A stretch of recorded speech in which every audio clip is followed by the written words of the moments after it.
I'm going to share with you my top 10 favorite books that I read in my preschool classroom. And this is my number one favorite book, The Book with No Pictures. This is a book with no pictures. It probably seems boring and serious. Here's how books work. Everything the words say, the person reading the book has to say, no matter what. That's the deal, that's the rule. So that means even if the words say, blurk, I didn't want to say that.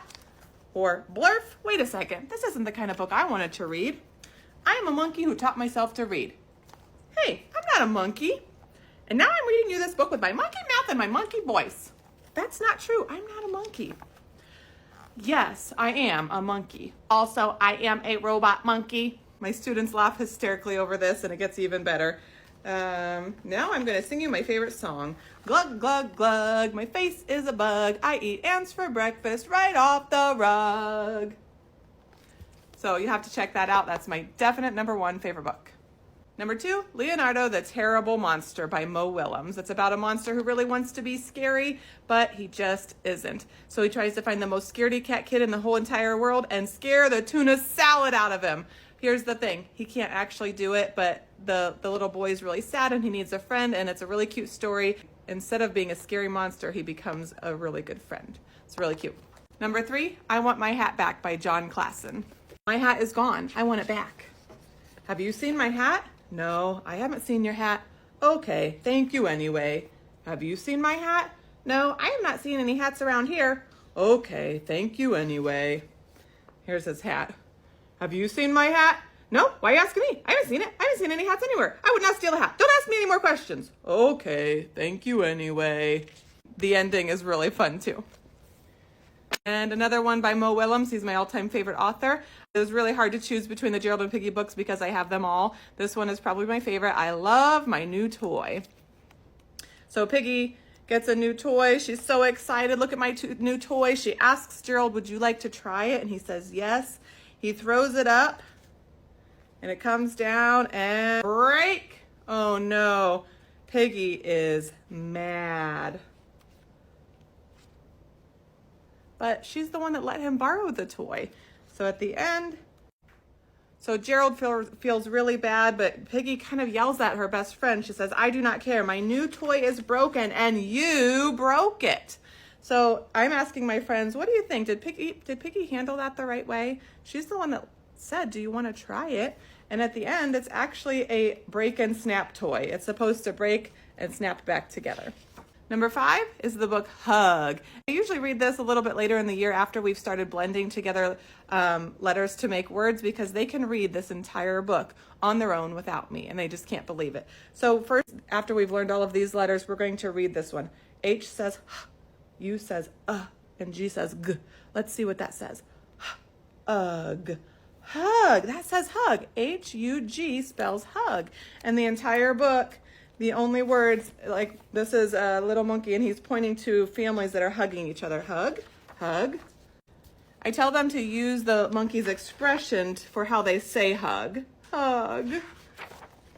Hug. It's really big, so they're going to yell it and he's crying. Hug.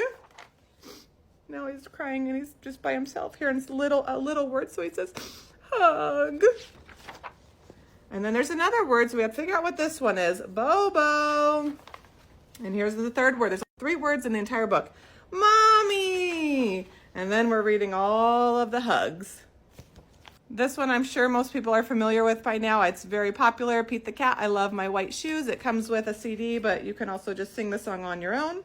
Pete the Cat was walking down the street in his brand new white shoes.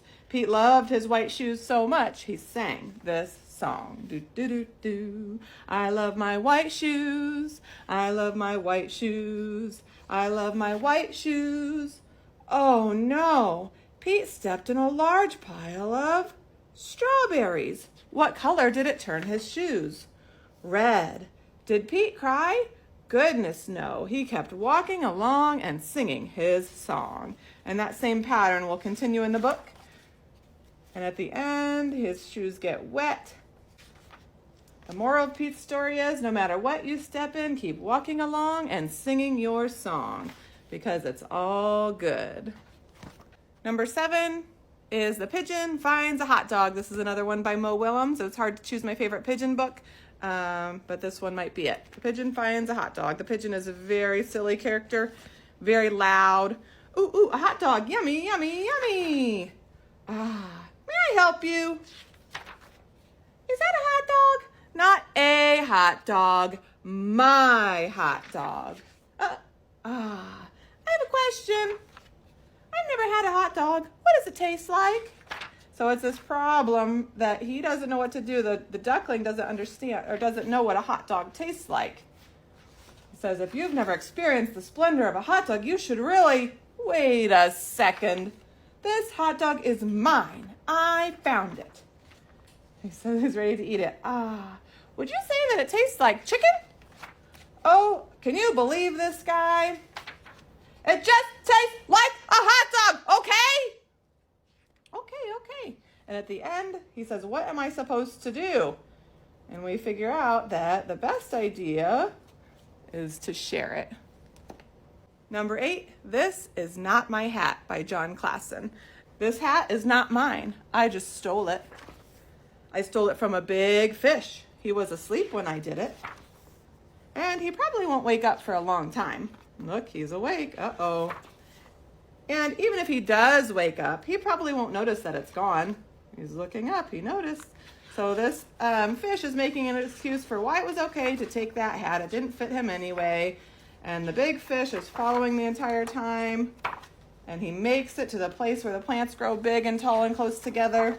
The big fish is right behind him and he doesn't know. And my favorite part of the entire book is this page. There are no words and you can't see them. They're behind the plants.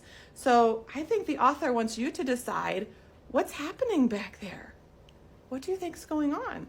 And so we'll hear the big fish is chasing the little fish. The big fish ate the little fish. And I always say, I really hope the big fish is using his problem-solving skills and he tells him how he feels.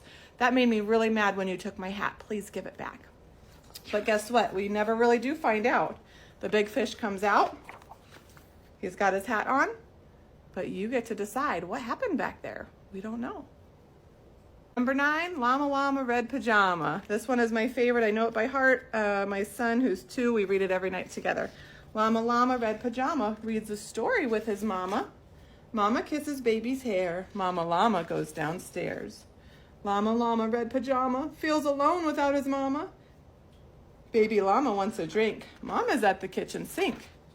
Llama Llama Red Pajama calls down to his llama mama. Mama says she'll be up soon. Baby Llama hums a tune. So my favorite part is he starts throwing a tantrum. Llama Llama Red Pajama hollers loudly for his mama. Baby Llama stops and pouts. Baby Llama jumps and shouts. Llama Llama Red Pajama in the dark without his mama. Eyes wide open, covers drawn. What if Mama Llama's gone? So he screams for Mom. Mom thinks something bad happened to him. Number 10.